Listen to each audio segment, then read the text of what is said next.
বাংলা রচনা। শ্রমের মর্যাদা। রচনা সংকেত। ভূমিকা। শ্রমের মূল্য। শ্রমের গুরুত্ব। শ্রম বিমুক্তা। শ্রমের সম্মান অসম্মান। জাতীয় জীবনে শ্রমের প্রয়োজনীয়তা। বিভিন্ন দেশের শ্রমের মর্যাদা। শ্রম ও মানসিক উন্নতি। শ্রমশীল মানুষের উদাহরণ। শ্রম এবং কীর্তি। উপসংহার। ভূমিকা। আজকের পৃথিবী সংগ্রামময়। সংগ্রাম করেই এ পৃথিবীতে বেঁচে থাকতে হয়। আর পরিশ্রমই হলো এ সংগ্রামের মূল শক্তি। পৃথিবীর প্রতিটি জীবই কঠোর পরিশ্রম করে জীবিকা নির্বাহ করে থাকে। শ্রম ছাড়া একদিনের আহার উপার্জন করা সম্ভব নয়। মানুষও শ্রম ছাড়া বেঁচে থাকতে পারে না। পৃথিবীতে বেঁচে থাকতে হলে কঠোর পরিশ্রম করেই বেঁচে থাকতে হয়। বিংশ শতাব্দীর সভ্যতার চরম উৎকর্ষতার দিকে তাকালে আমরা বিস্ময়ে হতবাক হয়ে যাই। এ উৎকর্ষের মূলে রয়েছে যুগ যুগান্তরের অগণিত মানুষের নিরলস শ্রম। শ্রমের মূল্য পৃথিবীর জ্ঞানী ব্যক্তিদের আচরণ এবং উপদেশ লক্ষ্য করলে দেখা যায় তারা কোন কাজকেই ছোট করে দেখেননি। পৃথিবীর উন্নত দেশসমূহের প্রতি দৃষ্টি দিলেও দেখা যাবে যে সে দেশের মানুষ শ্রমের প্রতি শ্রদ্ধাশীল। কোন শ্রমকেই তারা হানিকর মনে করে না।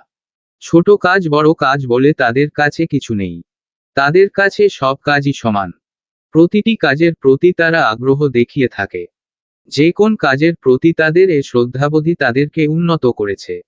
এটা পরীক্ষিত সত্য যে পৃথিবীর যে জাতি যত বেশি পরিশ্রমী সে জাতি তত বেশি উন্নত ও সম্পদশালী।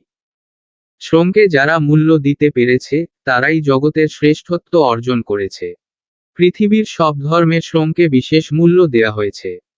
ইসলাম ধর্মে শ্রমের মূল্য সম্পর্কে হুজুর পাক বলেছেন, শ্রমিকের গায়ের ঘাম শুকিয়ে যাওয়ার আগেই তার পাওনা পরিশোধ করে দাও।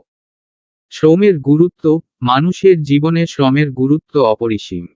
মানুষ একদিকে যেমন সভ্যতার স্রষ্টা, অন্যদিকে তেমনি সে আপন ভাগ্যের নির্মাতা। নিজের ভাগ্যকে মানুষ নিজে গড়ে নিতে পারে। আর এজন্য সবচেয়ে বড় হাতিয়ার হলো শ্রম। ছোট হোক বড় হোক প্রত্যেকেরই কাজের প্রয়োজন রয়েছে এবং যার যার দায়িত্ব যথাযথ পালনের মধ্যেই রয়েছে জীবনের অনাবিল শান্তি। সব মানুষের মধ্যেই সুপ্ত প্রতিভা আছে। পরিশ্রমী মানুষের সুপ্ত প্রতিভাকে জাগ্রত করে এবং মানুষকে উন্নতির দিকে নিয়ে যায়। মানুষ যা চায় তা পৃথিবীতে বিদ্যমান। তবে তা পেতে হলে মানুষকে শ্রমের মাধ্যমে অর্জন করে নিতে হয়। ভাগ্য বলে যদি কিছু থাকে তাহলে তা নিশ্চয়ই সময়ের সঙ্গে আবর্তনশীল কয়েকটি ধারাবাহিক শূন্যস্থান যা পরিশ্রম দ্বারা পূর্ণ করতে হয়। কথাটিকে আরও সুস্পষ্টভাবে বলা যায়। অর্থাৎ ভাগ্য হচ্ছে প্রস্তুতি এবং সুযোগের সুসমন্বয়। আর এই প্রস্তুতি হলো নিরলস এবং সুচিন্তিত শ্রমের একটি প্রক্রিয়া। শ্রম দ্বারা সবকিছুই অর্জন করা সম্ভব। পৃথিবীর সব ধর্মে শ্রমকে বিশেষ মূল্য দেয়া হয়েছে। হাদিসে আছে, নিশ্চয়ই নিয়তের পরিকল্পনার চেয়ে আমল কাজ বড়। শ্রম বিমুক্তা। পেশাগত ভিন্নতার কারণে মানুষের সামাজিক মর্যাদার ব্যাপারেও ভিন্নতা লক্ষ্য করা যায়। সমাজে বসবাসরত মানুষ নানান ধরনের কাজে বা পেশায় নিয়োজিত।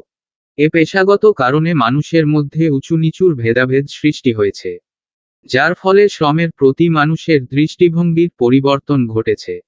প্রকৃতপক্ষে কোন কাজই ঘৃণ্য নয়। সমাজে সব ধরনের কাজেরই গুরুত্ব রয়েছে।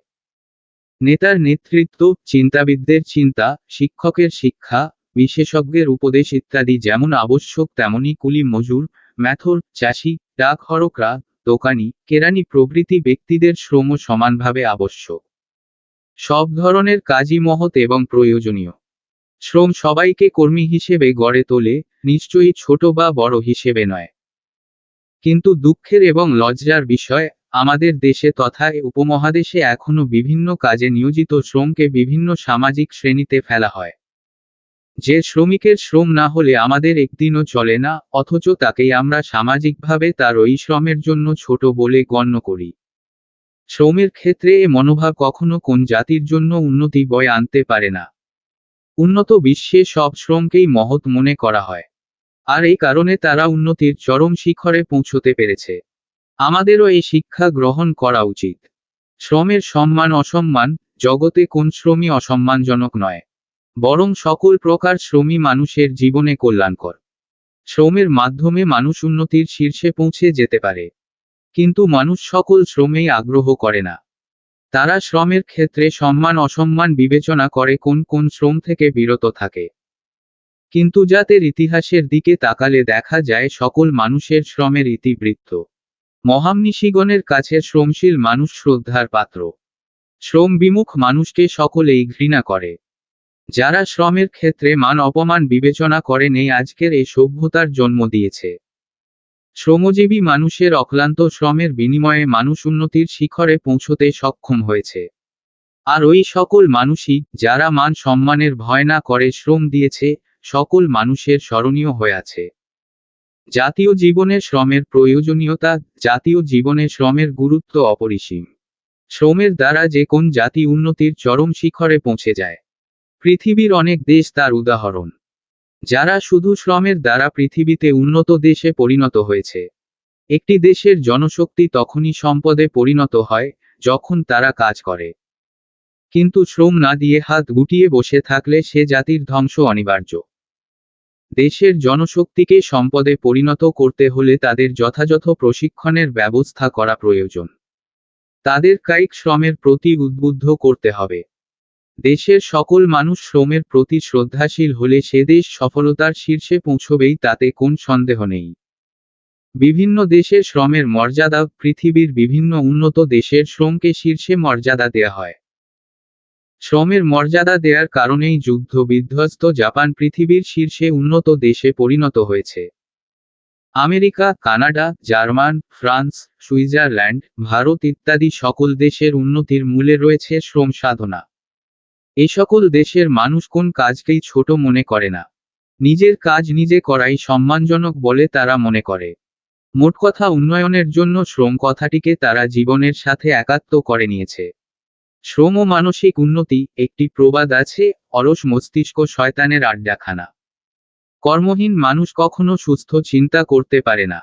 তার মাথায় কেবল খারাপ চিন্তা ঘুরপাক খায়। কাজ না করলে তার সময় কাটে খারাপ কিছু করে। পরিশ্রমী মানুষের সময় কাটে কাজের মধ্যে। অকাজ কিংবা অন্য কিছু করার সময় তার থাকে না। কাজেই তার জন্য খারাপ কাজগুলো বন্ধ হয়ে যায়, অপরদিকে সৎ ও উন্নতির পথ মুক্ত হয়ে যায়। ছাত্রদের বেলায় বিষয়টি অধিক গুরুত্বপূর্ণ। ছাত্ররা যদি পড়াশোনা নিয়ে ব্যস্ত থাকে, তাহলে খারাপ কাজ করার সুযোগ তাদের থাকে না। এতে তাদের মানসিক উন্নতি যেমন হবে, তেমনি ভবিষ্যৎও হবে উজ্জ্বল। শ্রমশীল মানুষের উদাহরণ। কঠোর পরিশ্রমের মাধ্যমে পৃথিবীতে অনেক মানুষ বিখ্যাত হয়েছে। তারা মানসিক ও শারীরিক উভয় প্রকার শ্রমের মাধ্যমে নিজেদেরকে প্রতিষ্ঠিত করেছেন। George Washington, Abraham Lincoln, Einstein, Ishwarchandra Vidyasagar, কবি রবীন্দ্রনাথ ঠাকুর প্রমুখ মনীষী ছিলেন কঠোর পরিশ্রমী। ইসলাম ধর্মের প্রবর্তক হজরত মুহাম্মদ আজীবন কঠোর পরিশ্রম করেছেন। আল্লাহর নবী হয়েও তিনি সব কাজ নিজ হাতে সম্পন্ন করতেন। যুদ্ধক্ষেত্রে তিনি ছিলেন একজন সফল সৈনিক। কোন কাজকেই তিনি ছোট কাজ মনে করতেন না। তিনি বলতেন, নিজ হাতে কাজ করার মতো পবিত্র জিনিস আর নেই। শ্রম এবং কীর্তি। বিশ্বের সব কালজয়ী কীর্তিগুলো শ্রমের মাধ্যমেই সম্ভব হয়েছে। তাজমহল, রোম নগরী, চীনের প্রাচীর প্রভৃতি মহান কীর্তিগুলো শত বছরের হাজার হাজার মানুষের পরিশ্রমের ফসল। প্রাগৈতিহাসিক যুগ থেকে শুরু করে বর্তমান কাল পর্যন্ত যত সভ্যতার উদ্ভব ঘটেছে সবই শ্রমের ফলশ্রুতি। যে দেশগুলো আজ বিশ্বে উন্নতির শিখরে আসীন, সে উন্নতির পেছনেই রয়েছে জাতিগত শ্রম। উপসংহার। এক যুগ পার হয়ে আরেক যুগ আসে, এক শতাব্দী পার হয়ে আরেক শতাব্দীর আগমন ঘটে। কিন্তু শ্রমের মর্যাদার কোন অবমূল্যায়ন হয় না, বরং দিনের পর দিন শ্রমের মর্যাদা বেড়েই চলছে।